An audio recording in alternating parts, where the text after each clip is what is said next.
paz do Senhor a todos. Estudo Desfazendo Heresias de Dependências dos Santos Falecidos do Paganismo, número 2. Para visualizar o estudo completo, clicar na foto menor à esquerda e acima do meu history no Facebook.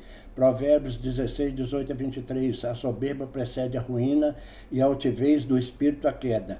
Vamos pavimentar nossas afirmações na verdade da palavra de Deus. A Bíblia é a verdade. O cristão deve fugir da idolatria. 1 Coríntios 10, 19 a 21.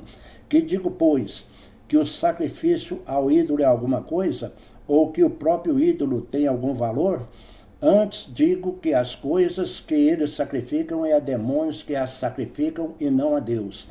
E eu não quero que vos torneis associados aos demônios.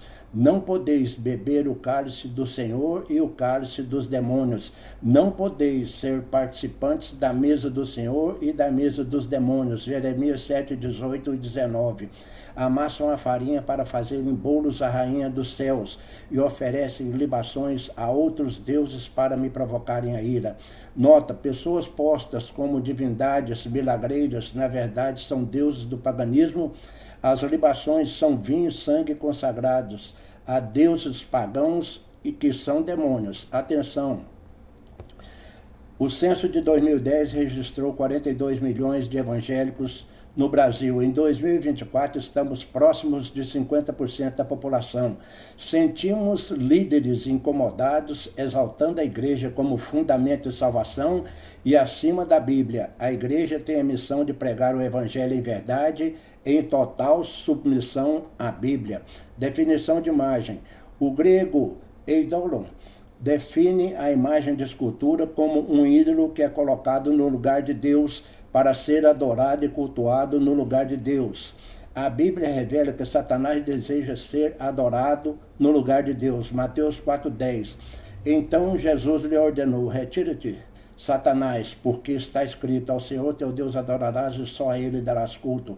E a Bíblia diz, Jeremias 10, 3 a 11, os ídolos são como um espantalho em pepinal e não pode falar, necessitam de quem os leve, porquanto não podem andar. Ninguém assemelhante a ti, ó Senhor, tu és grande e grande é o poder do teu nome. Quem se envolve com ídolos já está à beira do abismo. No estudo anterior, com respeito, refutamos algumas críticas que um padre fez aos evangélicos no uso de sua fé, coisa normal. Agora um outro padre no YouTube caçoou de nós, mas como o amor é paciente e bondoso, 1 Coríntios 13, de 4 a 7, não vamos contestá-lo em seu nível, mas usar a Bíblia, que é a palavra de Deus, para respondê-lo pela verdade, pois ensinar verdades da Bíblia de Deus não é soberba. O padre disse, a minha religião não é orgulhosa, ela me ensina a ser humilde. Existe protestante humilde, mas não existe protestantismo humilde. O princípio protestante é orgulho, é soberbo. O princípio protestante é que dizem que não precisam de ninguém e dizem, vou para Deus direto. Isso é um orgulho, é soberba. E se Deus quer que você use outros, as criaturas humanas e frágeis, o que você faz, otário? Refutação de cada afirmação. Não somos otários.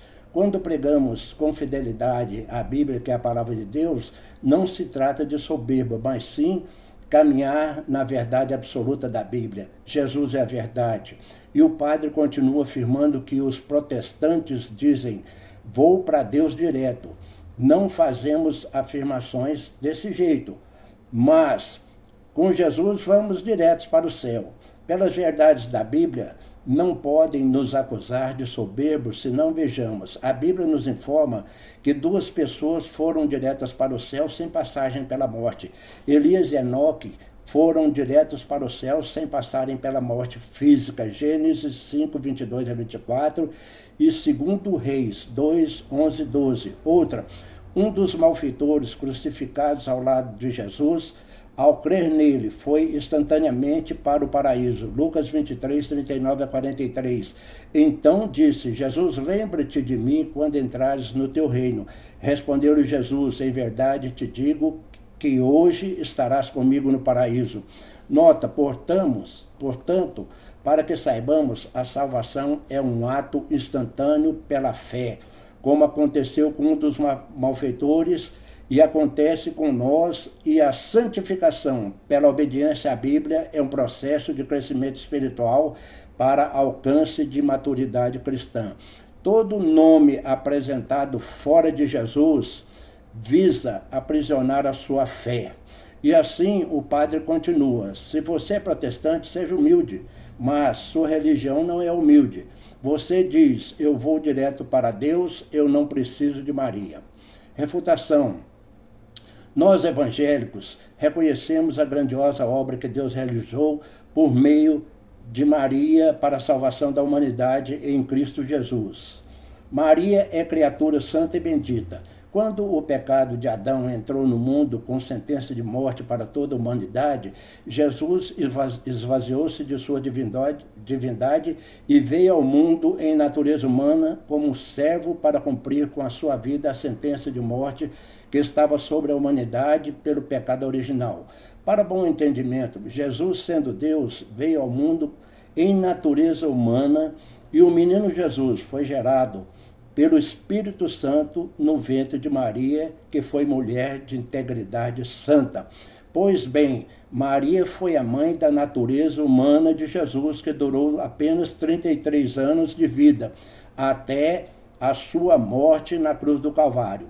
No Calvário, a natureza humana de Jesus foi finalizada. Também com a morte de Jesus acabou o seu vínculo familiar humano de mãe e filho entre Maria e Jesus, porque ele ressuscitou e reassumiu a sua natureza divina, foi elevado ao céu. Marcos 16 e 19. Então, depois de ter falado o Senhor com ele, foi recebido no céu e se assentou-se à direita de Deus. Portanto, Jesus é Deus e Deus não tem mãe. Essa reza Santa Maria, Mãe de Deus, não corresponde à realidade, pois o vínculo materno-filial entre Maria e Jesus deixou de existir há mais de 2000 anos na cruz do Calvário. Mas qual é a situação de Maria, que é uma criatura humana? Ela está no paraíso, como todas as criaturas humanas que faleceram em Cristo Jesus, e não faz nenhuma comunicação com os vivos. Eclesiastes 9, 5 a 10, porque os vivos sabem que hão de morrer, mas os mortos não sabem coisa nenhuma, nem tampouco terão eles recompensa, porque a sua memória jaz no esquecimento. Amor, ódio e inveja para eles já pereceram, para sempre não terão eles parte alguma do que se faz debaixo do céu. Tudo quanto te vier à mão para fazer, faze-o conforme as tuas forças, porque no além para onde tu vais, não há obra, nem projeto, nem conhecimento e nem sabedoria alguma. Nota, os mortos não se comunicam com os vivos e não podem interceder por nós. Lucas 16, 22 a 31. Atos 4, 11 a 12. Esse Jesus e não há salvação em nenhum outro, porque abaixo do céu não existe nenhum outro nome dado entre os homens pelo qual importa que sejamos salvos. Portanto, abaixo do céu não existe o nome igreja nenhuma, religião nenhuma, Eucaristia, Maria, nem obras humanas que nos salvam.